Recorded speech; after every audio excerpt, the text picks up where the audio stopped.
My mom left for France with my brother after my accident. We're off to have fun. Don't contact us. So I did this. The steady beep of the heart monitor was the first sound I recognized as consciousness slowly returned. My eyelids felt like they were weighted with lead as I struggled to open them. Harsh fluorescent lights stabbed at my vision, forcing me to squint. The antiseptic smell hit me next, that unmistakable hospital scent that always made my stomach turn. "Mom," I croaked, my throat raw and painful.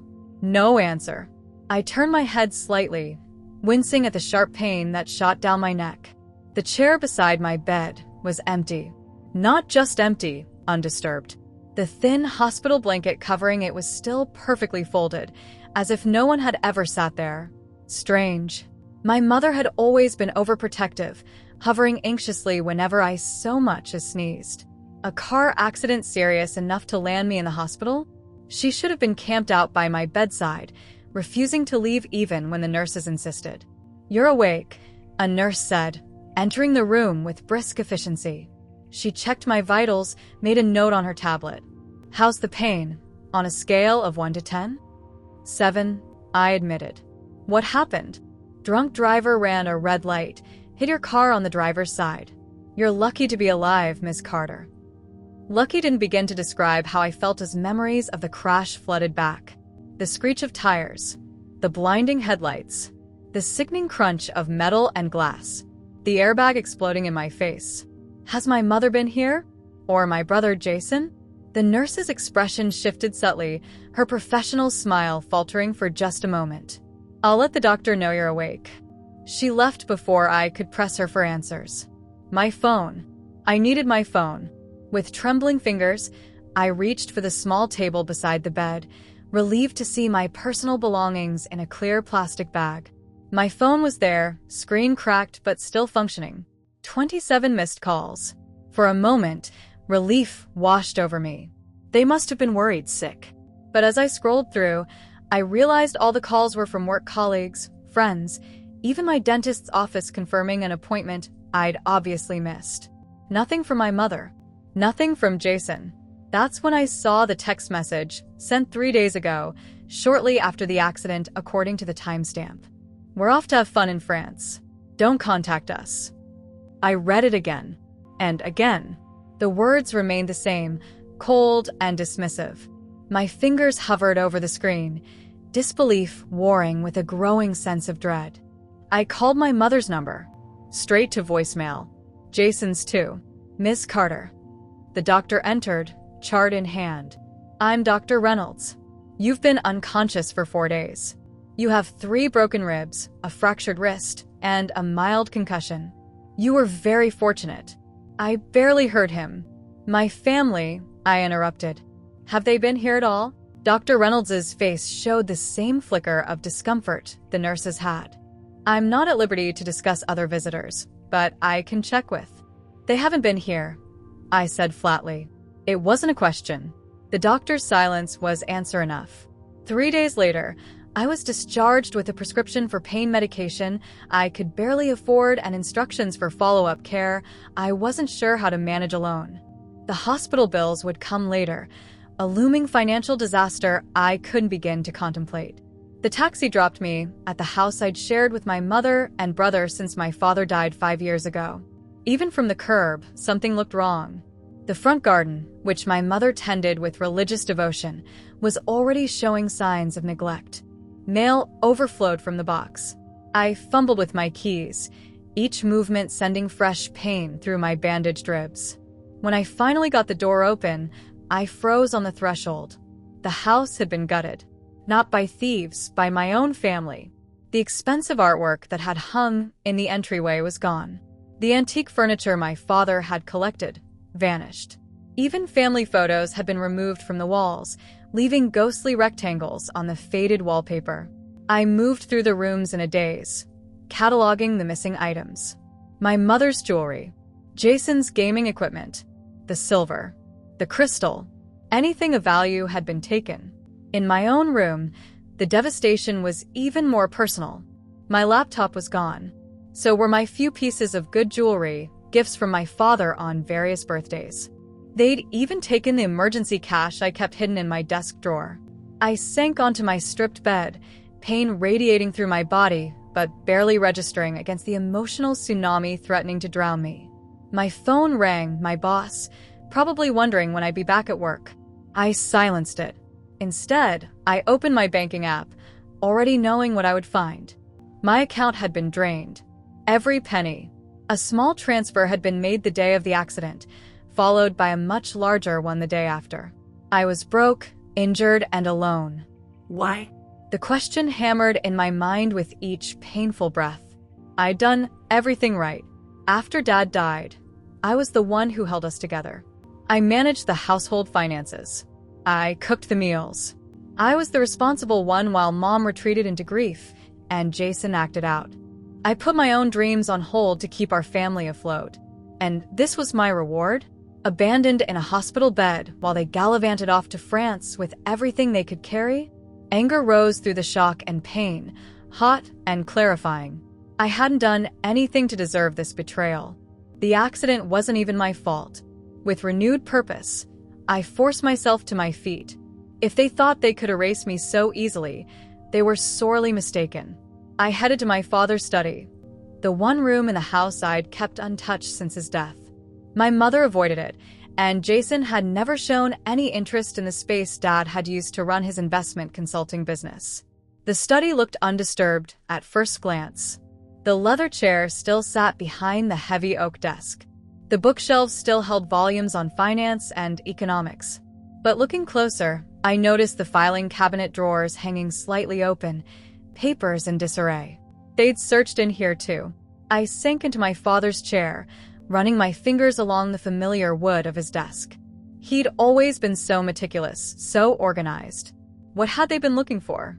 My hand brushed against something beneath the desk, a small irregularity in the wood.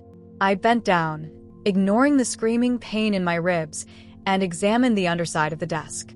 There was a small drawer built into the frame, invisible unless you were looking for it. And it was locked. Dad's old letter opener still lay in the pen tray. I worked it into the seam of the hidden drawer, jiggling and prying until I heard a satisfying crack.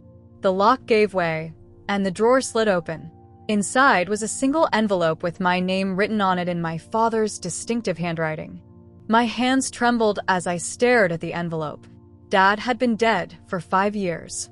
Whatever was inside had been waiting for me all this time, hidden away where my mother and brother couldn't find it. I slid my finger under the flap, wincing as the paper cut my skin. A drop of blood smeared the corner of the letter I pulled out, somehow fitting for what I was about to read. My dearest Eliza. It began in my father's precise handwriting.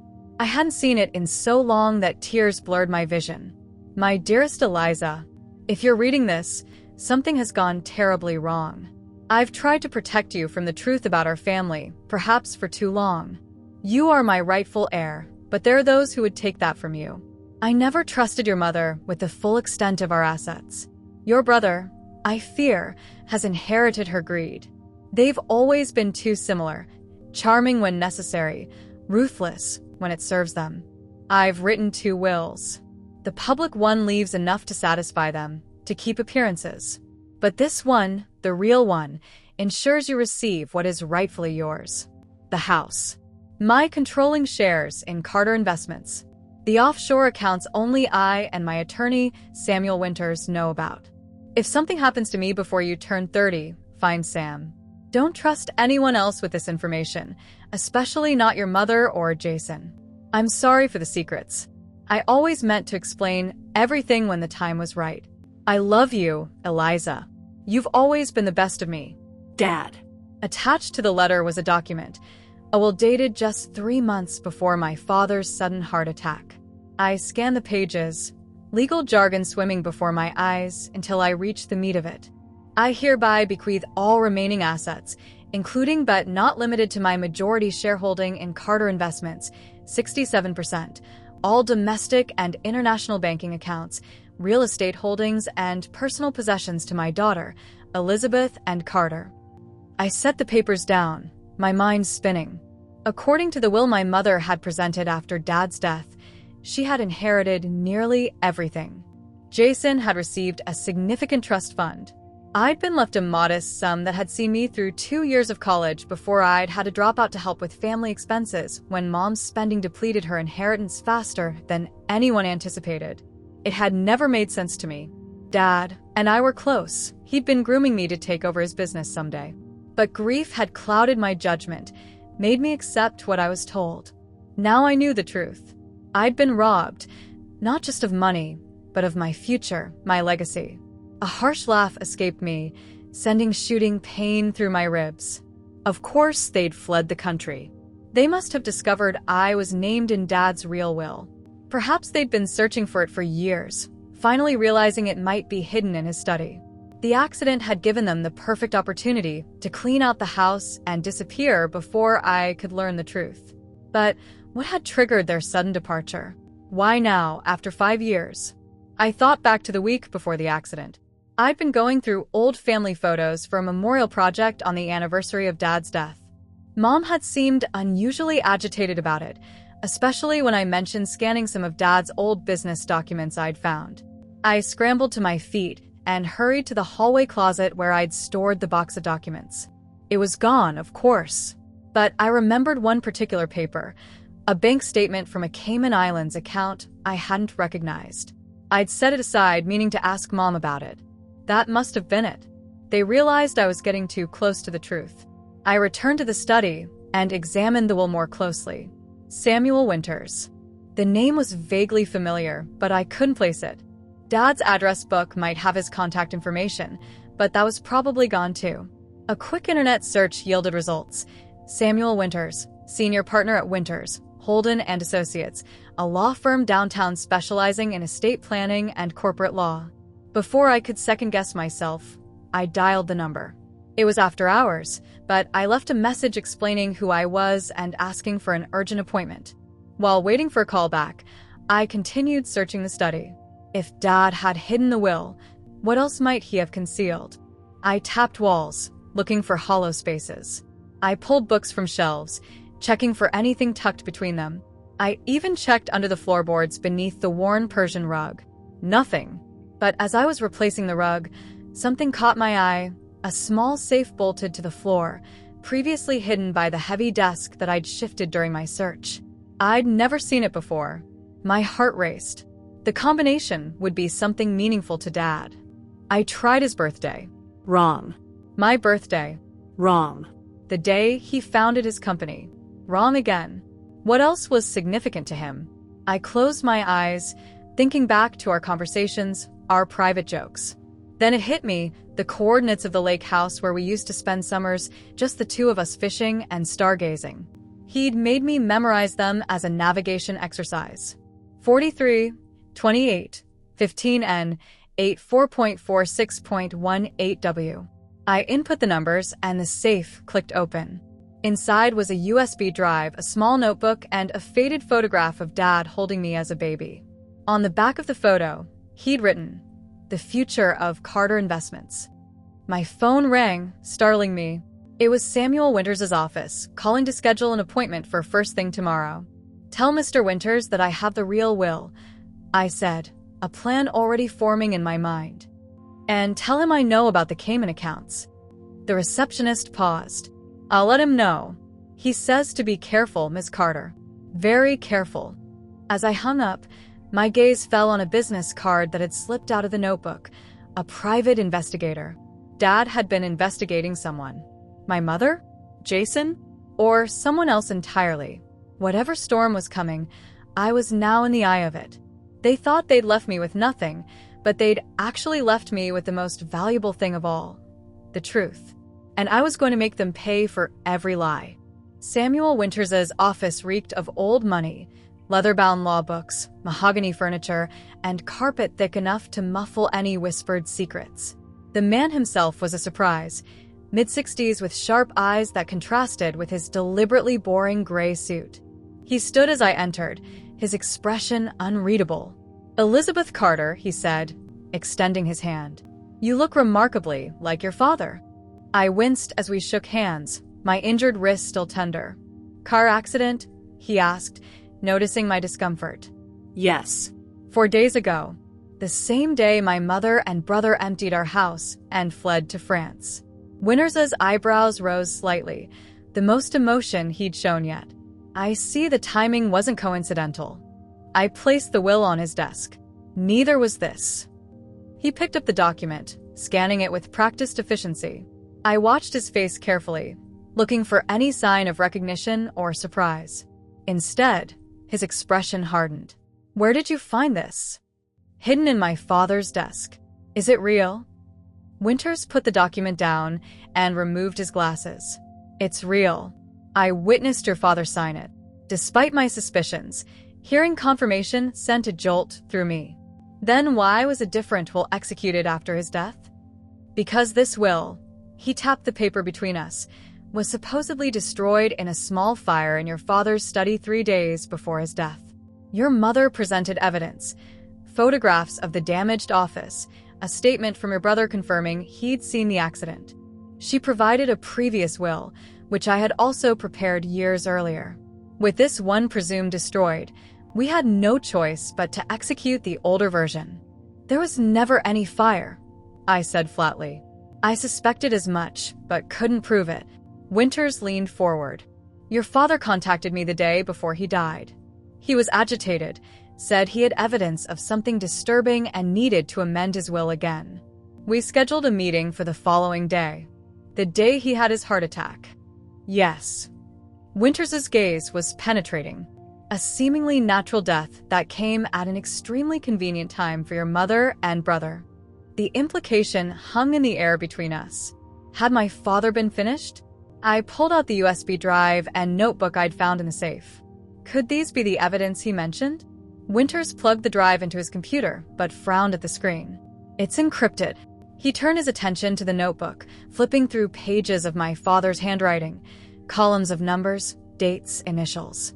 "Transaction records," Winters muttered. "Money moving between accounts. Large sums." "The Cayman accounts?" He looked up sharply. "How do you know about those?" "I found a statement before the accident. I think that's why they ran. They realized I was getting close to whatever they're hiding." Winters sighed heavily. "Your father set up those accounts decades ago, before he met your mother. The funds were meant to be your inheritance, kept separate from the family finances. So, what's the problem? If the will is real and the accounts are mine, can't we just claim everything?" "It's not that simple." Winters removed his glasses again, pinching the bridge of his nose. "If this will was hidden and the other one executed, your mother and brother committed fraud. But proving it requires evidence that they knew about this will and deliberately concealed it. The notebook shows suspicious financial activity, but doesn't directly implicate them. We need more." I slammed my hand on the desk, frustration boiling over. They stole my inheritance, emptied my bank accounts, and abandoned me after a nearly fatal accident. Isn't that enough? For moral outrage, yes. For legal action?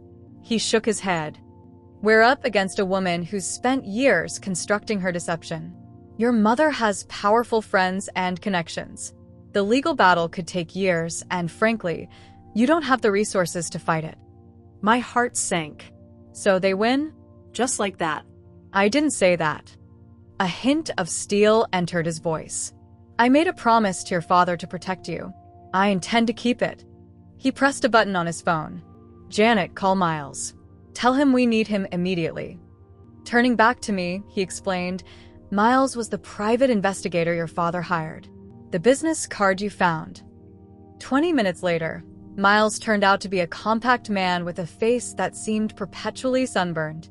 He looked more like a fishing boat captain than a detective.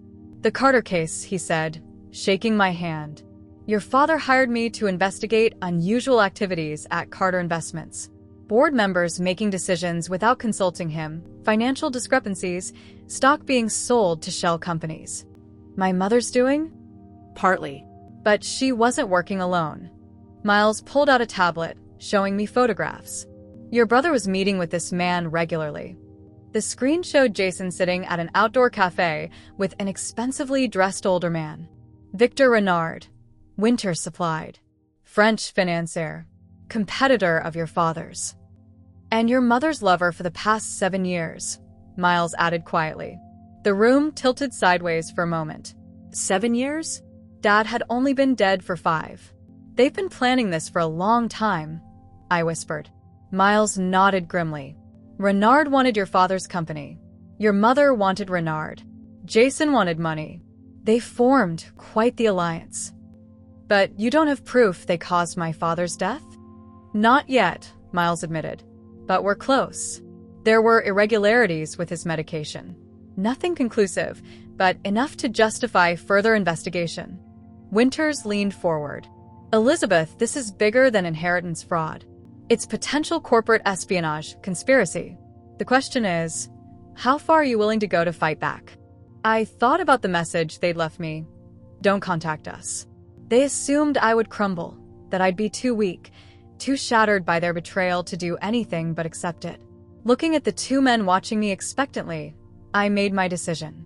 I want everything they took from me, I said coldly. And then I want them to pay for what they did to my father. Miles grinned, a predatory flash of teeth. Good, because I have a plan, and it starts with a trip to France. Winters raised an eyebrow. That's extremely dangerous. They could. They think I'm broken and helpless, I interrupted. That's the only advantage I have right now. Let's use it. For the first time since the accident, a sense of purpose flooded through me. The fight wouldn't be easy, but I had allies, information, and most importantly, the element of surprise. They'd left me for dead. They were about to discover their mistake.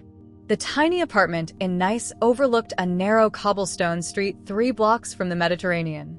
It was nothing compared to the luxury villa where my mother and brother were staying with Victor Renard, but it served our purpose perfectly. Close enough to monitor them, nondescript enough to avoid detection. They have dinner reservations at La Petite Maison tonight, Miles said, lowering his binoculars. Same as last Tuesday. They're creatures of habit. I nodded, studying the photographs spread across the kitchenette table. A month of surveillance had yielded a comprehensive picture of their new lives. Morning walks along the Promenade d'Anglais. Afternoons spent on Renard's yacht. Expensive shopping trips and lavish dinners. They looked happy, Carefree. as if they hadn't destroyed my life. Focus, Elizabeth, Winters said from the laptop screen where he joined us via secure video call. Emotion clouds judgment. Easy for him to say from his comfortable office back home. But he was right. This wasn't about revenge, not yet. This was about evidence. The gala is tomorrow night, I reminded them. Renard always attends the Mediterranean Business Alliance annual event. According to his secretary's emails, all 3 of them will be there. Miles had managed to hack into Renard's company server with help from a tech specialist Winters had hired. The information flowing to us provided an intimate view into their operation. Are you sure you're ready for this? Miles asked. They haven't seen you since before the accident. That's the point, I replied, touching my hair, now dyed a rich auburn instead of my natural blonde. Colored contacts changed my blue eyes to green. I'll be just another face in the crowd. They won't be looking for me anyway. They think I'm still licking my wounds back home. The plan was simple but risky. While they attended the gala, I would access Renard's study in the villa. His security was sophisticated but not impenetrable, especially with the devices Miles had acquired from his less legitimate contacts. The real challenge would be finding what we needed: proof of the conspiracy against my father and evidence linking my mother and brother to the fraud. Remember, Winters cautioned, if you're caught, there's little I can do to help you in France. This isn't exactly legal. I thought of my father's words in his letter. You are my rightful heir, but there are those who would take that from you. I hadn't understood the depth of his warning then. Now I did. I won't get caught, I promised. The next evening, dressed in black with my equipment concealed in a slim backpack, I slipped onto Renard's estate through a service entrance Miles had identified. The villa rose before me, warm Mediterranean light spilling from windows onto manicured gardens. The staff was busy preparing the house for the owner's return later that night. Security patrol passes the east side every 15 minutes. Miles's voice came through my earpiece. You have 12 minutes before the next round. I moved quickly through the shadows, reaching the terrace doors that led to Renard's study. The electronic lock yielded to the bypass device. Once inside, I pulled on latex gloves and closed the door behind me. The study was opulent. All antique furniture and leather-bound books, much like Winters' office, but with European flair. But unlike Winters, Renard apparently didn't believe in computers. No laptop sat on the massive desk. No computer, I whispered to Miles. Check the bookcase to the left. Our intel suggests a safe behind it. I moved carefully across the room, conscious of every second ticking by. The bookcase was heavy, but slid aside on silent tracks when I pressed the hidden switch Miles had described. Behind it was a wall safe with a digital keypad. I need the code, I whispered. Try July 14th, 83. I punched in the numbers. Nothing. It's not working. Try September 22nd, 63. Again, nothing. My heart rate accelerated. 8 minutes left before the security patrol. Then I remembered something from the surveillance photos. Renard always wore a peculiar ring with a crest. My mother had been wearing a matching pendant recently. The crest had a date inscribed, 1887. On instinct, I tried August 18th, 87. The safe clicked open. Inside was a treasure trove, financial documents, portable hard drives, and a folder labeled Carter in French. I quickly photographed everything, downloading the hard drive's contents onto a device Miles had provided. The Carter folder contained documents in French that I couldn't read quickly, but the names and figures were clear enough. Transfer records showing money moving from Carter Investments to Renard's companies via offshore accounts. Signed authorizations with my mother's signature dating back 6 years before my father's death. Most damning of all was a life insurance policy on my father for $10 million, with my mother as the beneficiary, taken out just 1 month before he died. 7 minutes left, Miles warned. Wrap it up. As I was replacing the folder, a small notebook caught my attention. I flipped it open to find handwritten notes in my brother's writing, a meticulous record of my father's daily routine, including his medication schedule with doses and times. I photographed every page, my hands shaking with rage and disgust. Someone's coming. Miles's urgent voice startled me. Get out now. I closed the safe, slid the bookcase back, and moved toward the terrace doors. But before I could reach them, I heard voices in the hallway, speaking French, but one unmistakably belonged to Jason. They were back early. The doorknob turned as I pressed myself behind a heavy curtain, scarcely daring to breathe. My brother entered, accompanied by a woman who wasn't my mother. Victor keeps everything in here, Jason said, switching to English. He won't mind if we borrow some cash. The woman giggled. I still can't believe you're living in this house. Last month you were just another American tourist I met at the bar. Life changes quickly, Jason replied with a smug tone I knew too well. They rummaged through a desk drawer, found what they wanted, and left, never noticing me hidden just feet away. When the door closed, I exhaled shakily. That was close. Get out of there, Miles urged. I slipped back into the night, evidence secured, mind reeling with what I discovered. They hadn't just stolen my inheritance. They'd planned and executed my father's death. And now I had proof. You don't have to do this, Winters said, his voice tense through the phone. We have enough evidence to move forward legally. I watched my mother through the restaurant window, elegant in a cream silk dress, laughing at something Renard said. Jason sat beside them, toying with his wine glass, looking bored. I want to see their faces, I replied. I need to. After 2 months of surveillance and evidence gathering, our case was solid. Winters had initiated legal proceedings back home. French authorities had been quietly notified about potential financial crimes. The net was closing, but I wasn't satisfied with justice from a distance. I wanted my moment. Just stick to the plan, Miles cautioned from his position across the street. Drop the file and leave. No confrontation. I agreed, but we both knew I was lying. The restaurant, La Voile d'Or, was St. Jean Cap Ferrat's finest, white tablecloths, crystal glasses, and a terrace overlooking the Mediterranean. I'd booked a table for one under a false name, dressed impeccably in a black dress that cost more than I would normally spend in a month. Winters had insisted on financing this operation properly. The maitre d' led me to my table, perfectly positioned with a clear view of my targets, while remaining partially obscured by a large potted plant. I ordered champagne and watched them. My mother looked younger than I remembered, relaxed in a way she never had been at home. The guilt-free life of a woman who thought she'd gotten away with that. Jason was tan and casually confident, nothing like the perpetually aggrieved younger brother I'd grown up with. Renard was exactly as he appeared in photographs, distinguished, impeccably dressed, with the calculated charm of a man accustomed to getting his way. They looked like a perfect family. My family. The rage I'd been carefully containing threatened to boil over. I took a deep breath, reminding myself that emotion was a luxury I couldn't afford right now. The waiter brought my champagne. I sipped it slowly, watching them order dessert. When my mother rose and headed toward the restrooms, I made my move. We passed each other in the narrow hallway leading to the facilities. I kept my head down, but at the last moment, I looked up and met her eyes directly. For one electric second, confusion flickered across her face, a stranger with familiar features. Before recognition could dawn, I continued past her into the dining room, my heart hammering against my ribs. As I approached their table, Jason was absorbed in his phone. Renard noticed me first, his eyes moving appreciatively over my figure before settling on my face with a practiced smile. "Excuse me," I said in English, my voice steady despite the adrenaline surging through me. "I believe you dropped this." I placed the manila envelope on the table between them.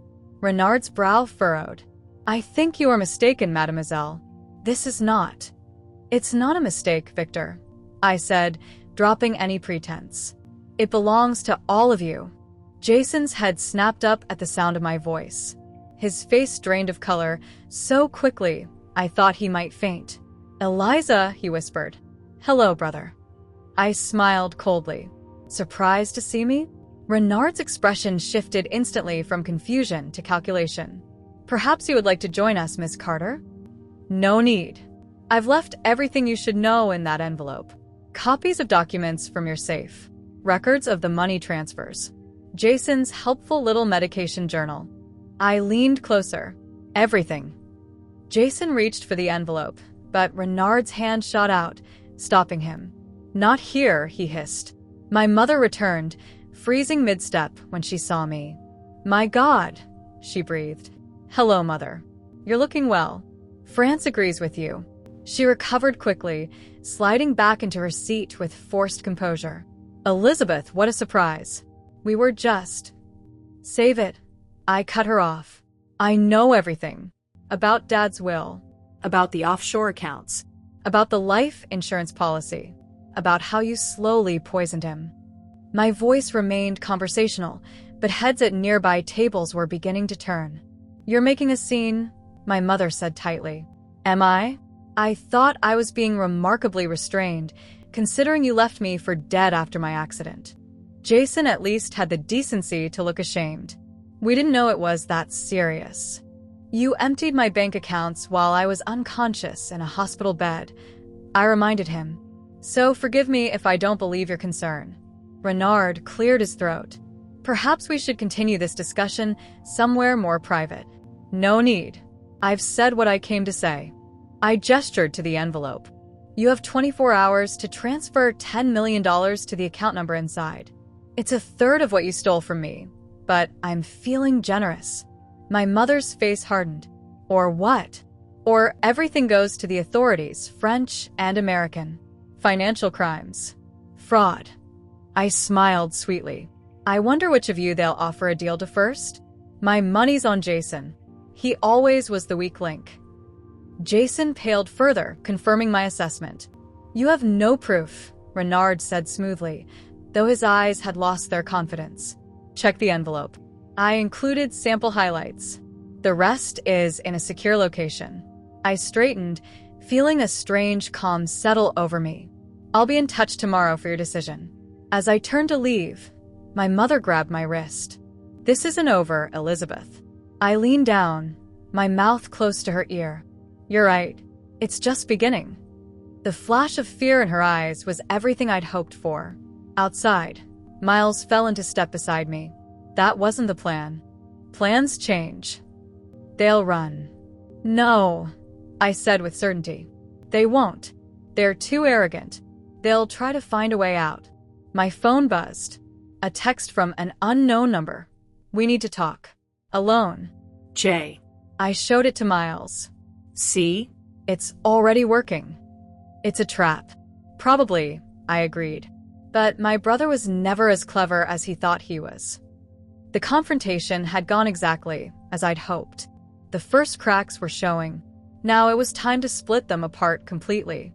I texted back. Tomorrow. Noon. You know where. Game on.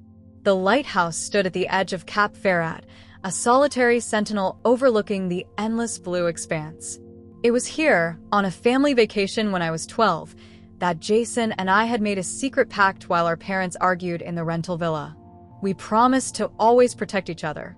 Some promises were made to be broken. I spotted him long before he saw me, a lonely figure pacing the rocky outcropping. He'd lost weight since our confrontation 3 weeks ago.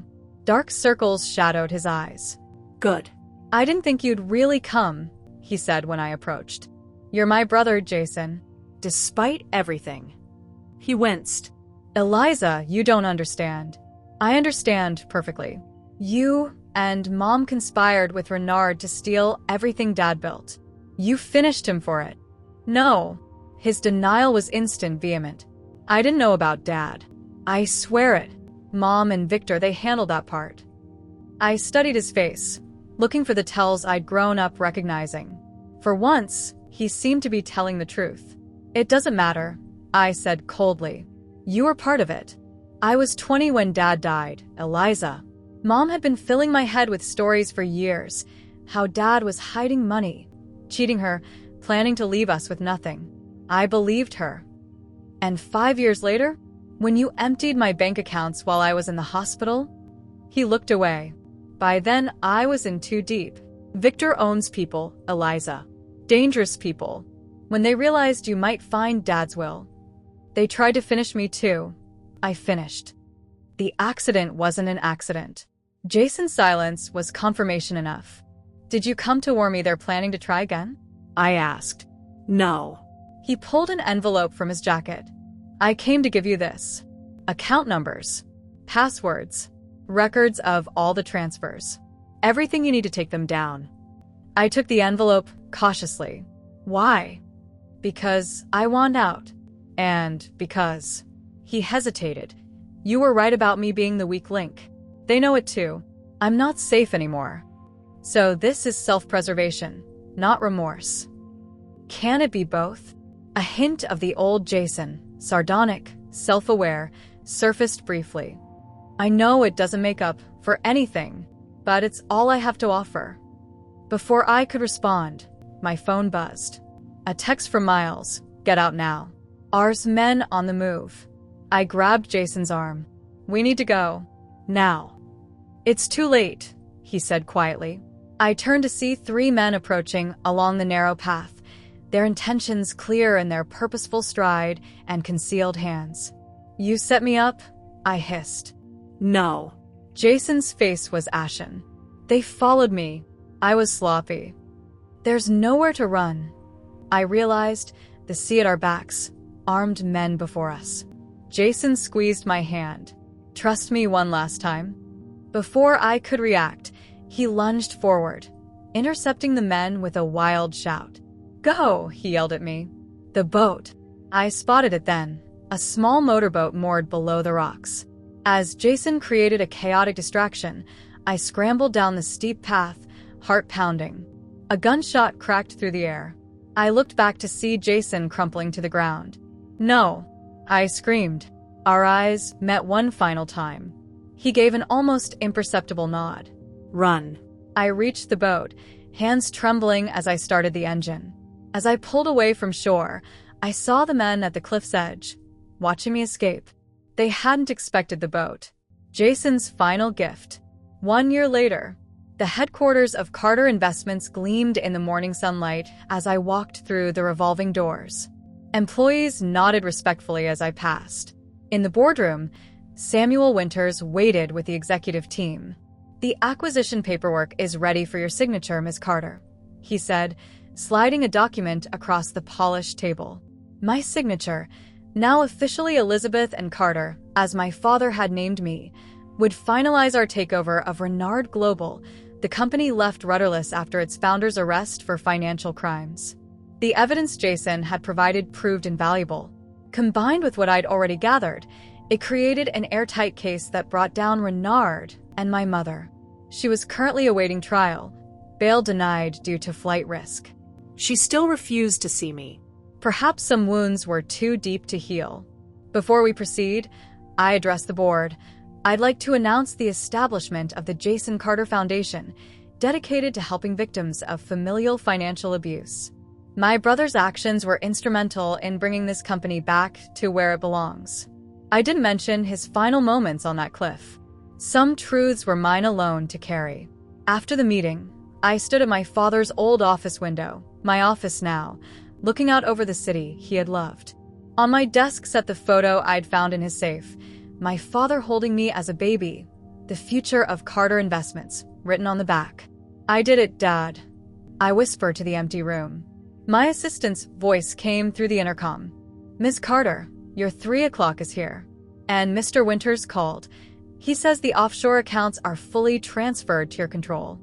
"Thank you, Diane." I smoothed my blazer and squared my shoulders. The path to reclaiming my inheritance had cost more than I could have imagined. My family was shattered beyond repair. My brother was gone. The mother I thought I knew had never really existed. But through the betrayal and loss, I had discovered my own strength, a resilience that couldn't be stolen or broken. I had rebuilt what they tried to destroy and created something even greater from the ashes. They had left me with nothing. I had risen with everything. The unspoken heir had finally found her voice.